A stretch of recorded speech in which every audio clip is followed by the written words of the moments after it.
Hi friends, कैसे हो आप लोग। आई होप आप सब बहुत ही अच्छे से होंगे, स्वस्थ होंगे, मस्त होंगे, अपना खूब ध्यान रख रहे होंगे। तो आज फिर से मैं अपने हस्बैंड के साथ हूँ। डेफिनेटली कुछ इंपॉर्टेंट टॉपिक होगा और उसके बारे में मुझे खास नॉलेज नहीं होगा। स्पेशली इस टॉपिक के बारे में मुझे बहुत ही कम नॉलेज है या नहीं के बराबर है। तो टोटल आज यही बताएंगे। मैं बीच बीच में सिर्फ प्रेजेंट होने के लिए बैठी हूँ कि हाँ मैं भी हूँ यहाँ पर। तो और ये वीडियो के बारे में एक्चुअली मैं इसलिए वीडियो बनाने के बारे में सोची क्योंकि इंस्टाग्राम पर भी मेरा अकाउंट है और वहां पर मुझे कुछ लोगों ने ये क्वेश्चंस पूछे थे, लाइक 7-8 लोगों ने पूछे थे कि यूएस आने के क्या क्या तरीके हैं। तो उसी बारे में आज हम बातें करेंगे कि कैसे यूएस आया जा सकता है। 2 या 3 तरीके हैं जो कि ऋषु एक्सप्लेन करेंगे उनको।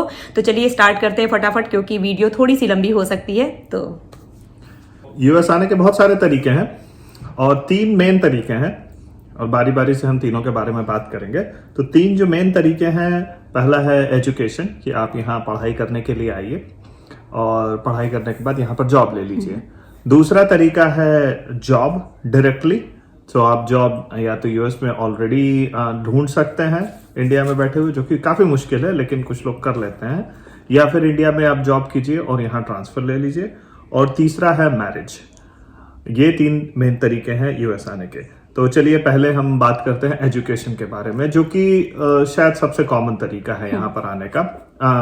मे बी जॉब ज्यादा कॉमन है। मेरे जान पहचान वालों में ज्यादातर लोग मास्टर्स किए हैं, मास्टर्स किए हुए हैं। मैंने यहाँ से मास्टर्स किया है और मेरे काफी सारे दोस्तों ने यहाँ से मास्टर्स किया है। तो एजुकेशन के लिए आपको क्या क्या करना है। सो एजुकेशन के लिए आपको यहाँ पर पढ़ाई करने के लिए, ज्यादातर लोग यहाँ पढ़ने के लिए मास्टर्स डिग्री के लिए आते हैं। कुछ लोग बैचलर के लिए भी आते हैं लेकिन उनकी संख्या काफी कम है क्योंकि बैचलर काफी महंगा पड़ता है यहाँ पर। तो मोस्ट ऑफ द लोग मास्टर्स डिग्री करने के लिए आते हैं। तो मैं अपने एक्सपीरियंस, जो भी मैं बता रहा हूँ, मैं अपने एक्सपीरियंस से बता रहा हूँ। और वही एक तरीका नहीं है, और भी तरीके हैं, लेकिन मैं वो तरीका बता रहा हूँ जिससे मैं सबसे ज्यादा फेमिलियर हूँ। तो एजुकेशन के लिए पहला स्टेप क्या है कि आप इंडिया में एक बैचलर डिग्री ले लीजिए और वो बैचलर डिग्री स्टेम फील्ड में होनी चाहिए। स्टेम मतलब साइंस, टेक्नोलॉजी, इंजीनियरिंग और मैथ।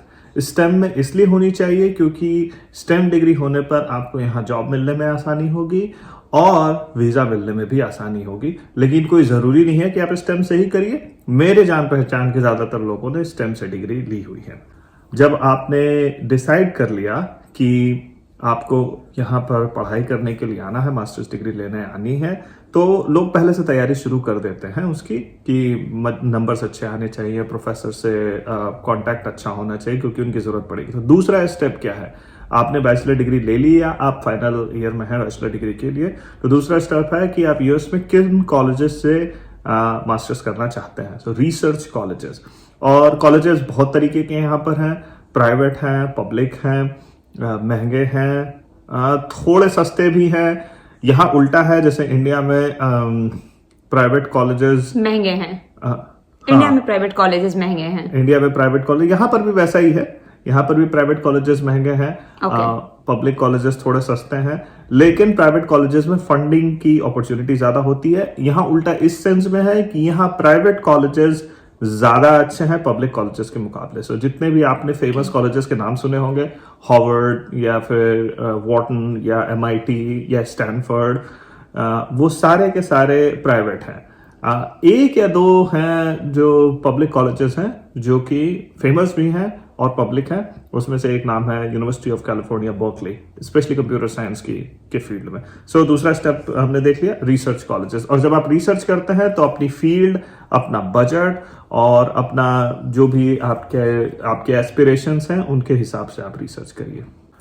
तीसरा स्टेप है, यहाँ आने के लिए आपको पढ़ाई करने के लिए एग्जाम देना पड़ता है, जीआरई और टोफल। जीआरई को बोलते हैं ग्रेजुएट रिकॉर्ड एग्जामिनेशन और टोफल को बोलते हैं test of English as a foreign language. ये दोनों एग्जाम आपको देने होते हैं। इसमें स्कोर के हिसाब से आप डिफरेंट कॉलेजेस में अप्लाई कर सकते हैं। अगर आपका स्कोर काफी अच्छा है तो आप अच्छे कॉलेजेस में अप्लाई कर सकते हैं। कोई 1-to-1 मैपिंग नहीं होती। मेरा जीआरई स्कोर बहुत अच्छा था, मेरा टोफल स्कोर भी बहुत अच्छा था, लेकिन मुझे सिर्फ एक ही कॉलेज से एडमिट मिल पाया था, जबकि मैंने 7-8 कॉलेजेस में अप्लाई किया था। सो वो कोई 1-to-1 मैपिंग नहीं है कि अगर जीआरई में आपका स्कोर अच्छा है तो आपको मल्टीपल कॉलेजेस से एंट्री मिली जाएगी। उसके और भी फैक्टर्स होते हैं। तो ये रहा तीसरा स्टेप। चौथा तरीका है चौथा स्टेप है अप्लाई टू कॉलेजेस। सो आपने कॉलेज की रिसर्च कर ली, एक लिस्ट बना ली कि इन कॉलेजेस में मुझे अप्लाई करना है। आपने टोफल दे दिया, आपने जीआरई दे दिया, अब आप कॉलेजेस में अप्लाई करना शुरू करते हैं। तो कॉलेज में अप्लाई करने के लिए एक आपको पैकेट प्रिपेयर करना पड़ता है, और उस पैकेट में आपका ट्रांसक्रिप्ट, मतलब जो अंडरग्रेड के स्कोर्स हैं जिस भी सब्जेक्ट्स के, उसको ट्रांसक्रिप्ट बोलते हैं, ऑफिशियल ट्रांसक्रिप्ट चाहिए होती है, और statement of purpose, recommendation letter, और जीआरई और टोफल का स्कोर। ये सारी चीज़ें आप यूनिवर्सिटी को भेजते हैं यहाँ पर यूएस में, और बेस्ड ऑन दैट वो डिसाइड करती है। ये कन्वेंशनल तरीका है। एक थोड़ा सा अनकन्वेंशनल तरीका भी है जो मेरे कुछ कजिन्स ने लिया है कि जेपी नोएडा करके कॉलेज है, बहुत अच्छा है। मेरे को लगता है this is the best way. अगर आप लोग उसके आसपास रहते हैं, अफोर्ड कर सकते हैं, और इस बारे में अगर नॉलेज नहीं है, और इस वीडियो के थ्रू अगर आपको पता चल रहा है तो और यहाँ आना चाहते हैं, तो वो तरीका जरूर अपनाइएगा। चलिए आगे बताइए, मुझे ज्यादा कुछ बोलना नहीं है इसमें, लेकिन मुझे ये बेस्ट लगा था। तो जेपी नोएडा से अगर आप अंडरग्रेड करते हैं तो जेपी नोएडा का टाई अप है यूनिवर्सिटी ऑफ फ्लोरिडा से, और आप सीनियर सर्टिफिकेट के लिए आप 6 महीने के लिए आप यहाँ पर आ सकते हैं, और आपको सिर्फ जीआरई का एग्जाम देना होता है। आप जीआरई के एग्जाम में अगर आपका मिनिमम स्कोर से ऊपर होता है तो आप यूनिवर्सिटी ऑफ फ्लोरिडा में मास्टर्स कर सकते हैं without going through this statement of purpose and recommendation letter, और जो फुल एप्लीकेशन होता है वो नहीं करना पड़ता। ये एक शॉर्टकट है। कॉलेज नहीं ढूंढना पड़ेगा आपको कि किस कॉलेज में जाएं, कहाँ जाएं, मतलब दिमाग अपना नहीं लगाना है इस मामले में। नहीं तो बहुत दिमाग लगाना पड़ता है। मुझे याद है ऋषुका कि इन्होंने कितने दिनों तक मतलब रिसर्च किया था कि कहाँ का ठीक है, कहाँ बजट में है, कहाँ नहीं है, काफी कुछ था। और यूनिवर्सिटी ऑफ फ्लोरिडा अच्छा कॉलेज भी है, पब्लिक यूनिवर्सिटी है। मैं तो कहूँगा मेरे काफी सारे जान पहचान के लोगों ने, मेरे जो प्रोफेसर थे जिन्होंने जिनके अंडर मैंने मास्टर्स में थीसिस लिखी थी, या जिनके अंडर मैंने रिसर्च किया था, उन्होंने भी पीएचडी यूनिवर्सिटी ऑफ फ्लोरिडा से ही की थी। सो काफ़ी अच्छी यूनिवर्सिटी है। सो 5वां स्टेप है, आपने कॉलेज में अप्लाई कर लिया, आपको कॉलेज से एडमिट आ गया, अब आपको वीज़ा लेना है। तो वीज़ा लेना वैसे तो आसान होना चाहिए, लेकिन US visa is always a little unpredictable. मिल भी जाता है आसानी से। अगर आपका कॉलेज अच्छा है और आपका केस जेन्युइन है तो वीज़ा मिलने में कोई खास समस्या नहीं होनी चाहिए, लेकिन समस्या कभी कभी हो भी जाती है, स्पेशली अगर आपका कॉलेज कोई बैक वाटर कॉलेज है, आपको उन कॉलेजेस के बारे में पता नहीं है, किसी को अक्रेडिटेड नहीं है, आप सिर्फ ऐसे ही घुसने के लिए कंट्री में अगर आप किसी कॉलेज में अप्लाई कर रहे हैं तो वीज़ा मिलने में मुश्किल हो सकती है। वीज़ा के साथ एक इम्पॉर्टेंट चीज़ फाइनेंशियल डॉक्यूमेंट्स भी हैं। आपके पास पैसे होने चाहिए। यूएस में पढ़ाई करना महंगा है, काफ़ी महंगा हो सकता है। मेरे कजिन ने अभी रिसेंटली यहाँ से मास्टर्स किया था, और मेरे ख्याल से उसका खर्चा कुछ 40-45 लाख के आसपास आया था। मैंने बहुत पहले किया था, मैंने 2009 में किया था। मेरा खर्चा टोटल मिला जुला के करीब 9 लाख आया था, और उसके बाद मुझे असिस्टेंटशिप मिल गई थी, रिसर्च असिस्टेंटशिप। तो मेरे लिए मंथली बजट निकालना तुम्हारा इजी हो गया था। फिर उस समय घर से पैसे नहीं आते थे। हाँ, वो जॉब मैंने ऑन कैंपस जॉब ले ली थी, तो उससे मेरा मंथली एक्सपेंस निकलता था। रिसर्च असिस्टेंटशिप में मेरी ट्यूशन भी नहीं लगती थी, तो मुझे ट्यूशन भी नहीं देना पड़ा था, और फिर मुझे मंथली एक्सपेंस के लिए पैसे भी मिलते थे, लेकिन वो थोड़ा कम है, रेयर है। पीएचडी प्रोग्राम में अगर आप आ रहे हैं, मास्टर्स करने के लिए नहीं आ रहे हैं, तो पीएचडी प्रोग्राम में मोस्ट ऑफ द जगहों पर ऑलमोस्ट गारंटीड फंडिंग होती है, आपको फंडिंग मिल ही जाती है। और लास्ट स्टेप, आप अपनी पढ़ाई कंप्लीट करिए, finish degree, get a job, और उसके बाद you are just like anyone else. आपका H1B पर आप ट्रांसफर हो जाते हैं, और जैसे हम लोग हैं, जैसे सभी लोगों ने किया है, वैसे ही करते हैं। जॉब लेने में अगर आप इंजीनियरिंग फील्ड से हैं, स्पेशली कंप्यूटर साइंस से हैं, तो जॉब आसानी से मिल सकती है, एटलीस्ट इस समय।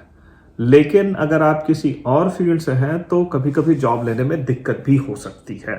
तो थोड़ा ढूंढना पड़ता है, थोड़ा रिसर्च करना पड़ता है, थोड़े हाथ पैर मारने पड़ते हैं, लेकिन मिल ही जाती है। अगर आप टेक्नोलॉजी और इंजीनियरिंग वाली फील्ड में हैं तो सबको कुछ न कुछ मिल ही जाता है। इम्पॉसिबल कुछ भी नहीं है, सही बात है। हाँ, लेकिन अनसर्टेनिटी तो रहती है, कोई गारंटी नहीं है उस चीज की, बट मोस्ट प्रोबेबली जॉब सबको मिल जाती है।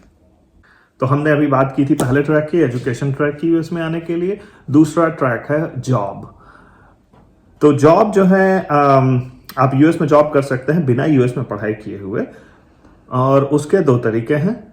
या तो आप इंडिया में बैठे हुए डायरेक्टली यूएस में जॉब ले लें, ये कम होता है लेकिन कम होता है। मैं कुछ लोगों को जानता हूं जिन्होंने इंडिया से ही, जिनका रिक्रूटमेंट हुआ था और सीधे यूएस में हुआ था। माइक्रोसॉफ्ट यूएस कैंपस के लिए ऑफर देती है लेकिन वो कम जगहों पर देती है। मैं एक बंदे को जानता हूँ, आईआईटी पवई का बंदा था, उसको यूएस के लिए। कहाँ का था?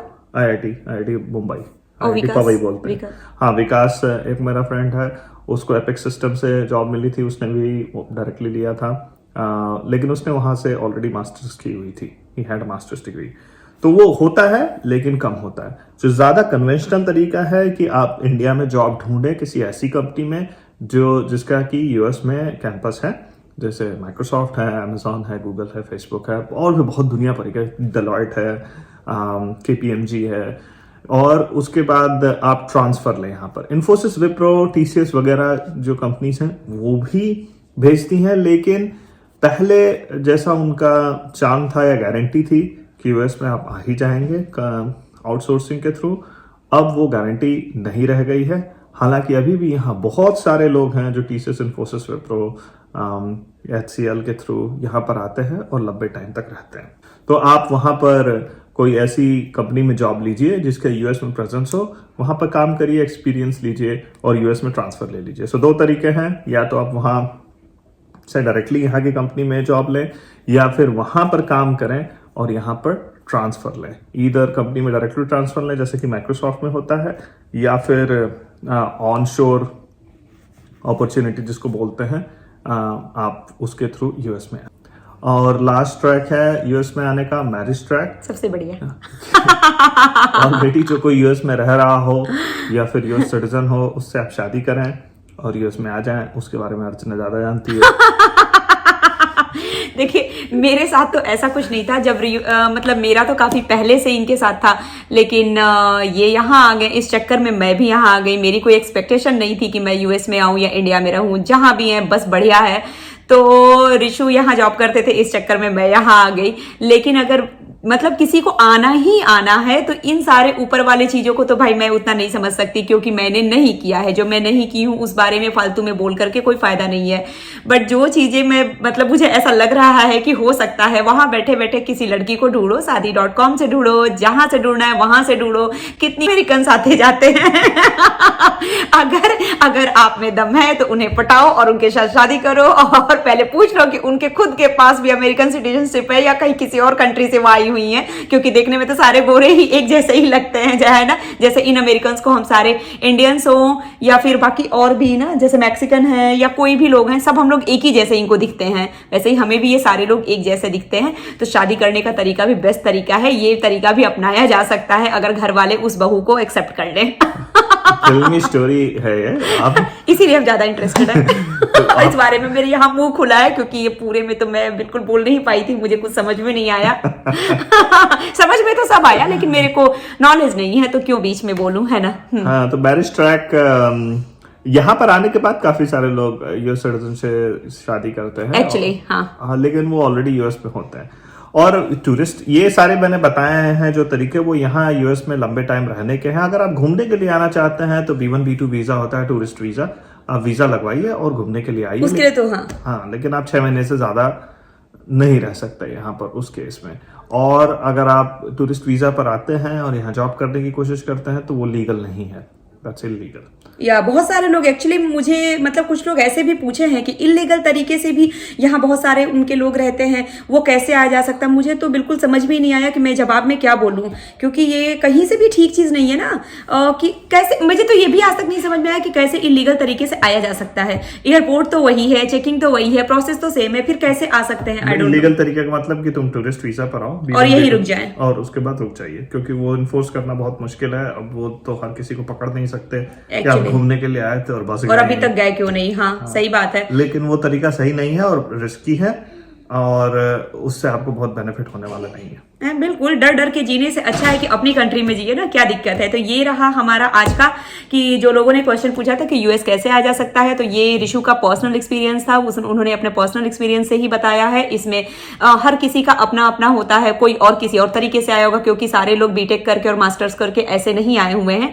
सबकी पढ़ाई अलग है, सबकी जॉब अलग है, तो सबके आने का तरीका भी अलग होगा। ये हमारा एक्सपीरियंस था, मेरे हस्बैंड का एक्सपीरियंस था, हमारा नहीं।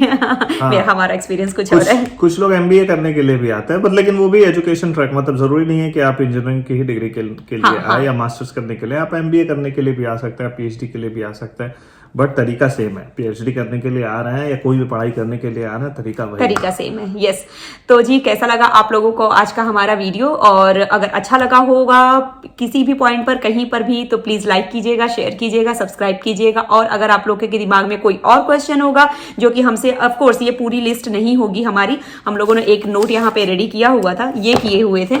तो अगर कुछ भी आपके दिमाग में क्वेश्चन होगा तो आप बिल्कुल फ्री होकर के कमेंट सेक्शन में पूछ सकते हैं। और हस्बैंड मेरे, अगर उनको जवाब पता होगा तो डेफिनेटली रिप्लाई भी करेंगे। तो चलिए मिलते हैं अपने नेक्स्ट व्लॉग में, और तब तक के लिए हम लोग करते हैं आप सबको बाय बाय, और अभी कर लेते हैं नमस्ते। नमस्कार। वीडियो की स्टार्टिंग में एक्चुअली मैं कुछ बताना चाहती थी, जो कि इतनी इंपॉर्टेंट टॉपिक पे बात हो रही थी, तो मैं बताना भूल ही गई कि अब से मैं अपने वीडियो वीक में 3 डेज दूंगी, अपलोड करूंगी, मंडे, वेंसडे एंड फ्राइडे। तो मैं यूएस के मंडे नाइट को अपलोड करूंगी वीडियो। इट मीन्स इंडिया में आप लोग ट्यूसडे आफ्टरनून उसको देख सकते हैं, और जब यहाँ मैं वेंसडे रात को अपलोड करूंगी तो इंडिया में थर्सडे आफ्टरनून होगा, और यहाँ जब मैं फ्राइडे नाइट में अपलोड करूंगी तो इंडिया में सैटरडे आफ्टरनून होगा। तो बस ऐसे ऐसे जाएगा। तो प्लीज आप लोग ये शेड्यूल याद रखिएगा और इस हिसाब से मेरा व्लॉग जरूर देखिएगा। तो चलिए, ये मैं बिल्कुल रात का भी रात हो गया है, मुझे अचानक से याद आया कि मुझे लगा कि मुझे बताना चाहिए। एटलीस्ट 1-2 दिन तक मैं और भी आप लोगों को बताती रहूंगी। तो वीक में अब जस्ट 3 डेज ही मैं करूंगी, क्योंकि सब कुछ बहुत ही सिचुएशन इस समय इंडिया में बिल्कुल ठीक नहीं चल रही है। तो दिमाग में जो लगातार ये चीजें चल रही है ना, उसकी वजह से मैं अगर 5 दिन करूंगी तो मैं बिल्कुल फोकस नहीं कर पाऊंगी, कुछ नहीं कर पाऊंगी। तो उससे निकलने के लिए, उससे बचने के लिए, अपने आप को थोड़ा शांत रखने के लिए जरूरी है कि मैं अपनी उधर की ये सारी चीजों को थोड़ा कम कर दूं और अपने आप को शांत रखूं। अपनी फैमिली में अच्छे से शांति बनी रहे, प्यार बना रहे, यही सबसे बड़ी चीज है। और अगर मैं शांत नहीं हूं तो फिर कैसे होगा ये सब, है ना। तो चलिए फिर मिलेंगे अब हम फ्राइडे को। तब तक के लिए बाय बाय।